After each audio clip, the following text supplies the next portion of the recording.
Bonjour à tous, aujourd'hui on se retrouve pour une nouvelle vidéo qui est la mise en diapose donc de toutes mes colonies de fourmis. Là elles sont tous donc dans des caisses, donc je vais vous les présenter assez rapidement.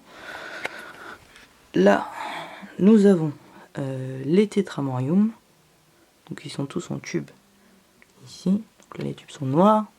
Nous avons les Messerstructeurs ici, donc avec toutes les graines on voit bien.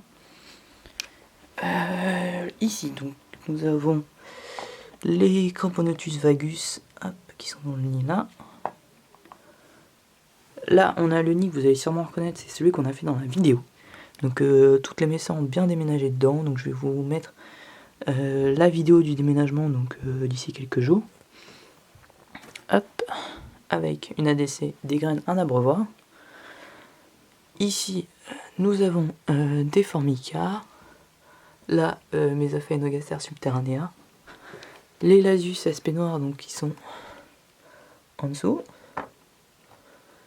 Ici, les Camponotus, je me rappelle plus c'est lesquels. Enfin, celle du suivi. Je sais plus si c'est Herculenaeus ou si c'est des autres. Ouais, je sais plus du tout. Faudra que je regarde. Donc, maintenant qu'on a fini cette petite présentation des colonies qui vont être mises en diapose, donc là c'est vraiment que les colonies qui sont en ADC. Après il y a toutes celles qui sont en tube, donc en tube on a d'autres Formica encore, mes Messerbarbarus à moi, et des Lasus aspect noir, et deux fondations de Lasus flavus, donc qui j'espère vont fonder après la diapose et pourront remplacer donc ma colonie de Lasus flavus qui est morte cet été.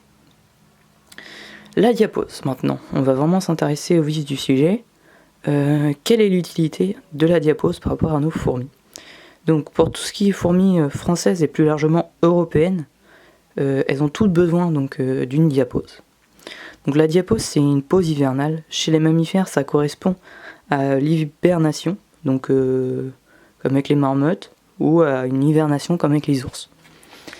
Donc pendant cette période, l'activité de la colonie va être super réduite, la reine ne va plus pondre, donc son activité ovarienne va être nulle, et c'est ce qui va permettre donc un repos à la colonie et à la reine surtout, qui va permettre quand les températures vont remonter une ponte beaucoup plus importante et du coup une fertilité et une augmentation de la population plus importante pendant l'année. Ça permet aussi de faire de faire vivre nos reines plus longtemps, pas directement sur quelques années, mais sur toute la vie de la reine. Si on a fait des diaposes, ça allonge sa durée de vie, ça évite qu'elle meure prématurément. Pareil pour les ouvrières, vu qu'elles font une pause l'hiver, leur durée de vie n'est pas réduite, comparé à une colonie qui passerait directement l'hiver à température ambiante, voire chauffée. Pour préparer donc notre petite mise en diapose, on a bien sûr bien nourri toutes les colonies 2 semaines avant de préparer cette vidéo. On a profité donc pour mettre des tubes neufs aux fourmis, des abreuvoirs pour celles qu'on avait besoin. Qu'est-ce qu'on a fait d'autre encore? On a baissé les températures aussi tout doucement. On est parti de 22 degrés et là on arrive à environ 17 degrés.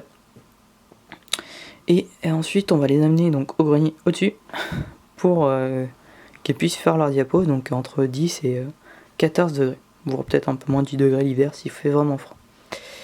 Donc on se retrouve une fois que j'aurai mis tout le monde là-haut. Donc voilà, on se retrouve dans mon grenier avec toutes les colonies qui sont mises en diapose. Alors,